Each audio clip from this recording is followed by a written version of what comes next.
Hi అండి, welcome to MPK channel. అందరూ ఎలా ఉన్నారు? బాగున్నారు అనుకుంటున్నాను. ఇది మన పార్ట్ 2 అండి. కావిడి బాత్ తీసుకెళ్ళడం అంత ఈజీ అనుకుంటాం కానండి, మామూలు ఈజీ కాదండి. చెమటలకు కారిపోతాయి అనమాట. అందులో కొండ ఎక్కడ ఉన్నా చూసారు, అది ఇంకా హైలైట్. ఒక మంచి ఎక్స్పీరియన్స్.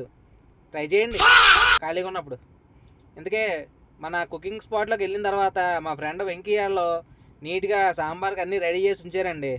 ఆడికి హాయ్ చెప్పి బాయ్ చెప్పి ఒక గ్లాస్ వాటర్ తాగేసి అక్కడి నుంచి బయలుదేరామండి. ఇంకొక 500 మీటర్లు పైకి వెళ్ళాలనేసి వెళ్తా అమ్మవారు తీసుకొచ్చిన చీర సారే అన్నీ తీసుకుని పైకి వెళ్తే అక్కడ ఉన్న పెద్ద చెట్టు, ఆ పక్కన ఉన్న అమ్మవారు, ఆ పక్కన పుట్ట, అమ్మ బాబోయ్ మాటల్లో చెప్పలేమండి.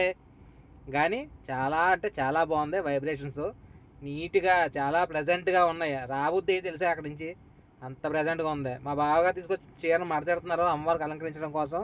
కొంచెం పసుపు వాటర్ కలిపి మిక్స్ చేసుకుని అక్కడ అమ్మవారికి రాసి తాళిబొట్టుకు కూడా పెట్టి అలంకరించడానికి రెడీ అవుతున్నారు. పార్ట్ 3 ఉంది, సబ్స్క్రైబ్ చేసుకోండి అంతవరకు.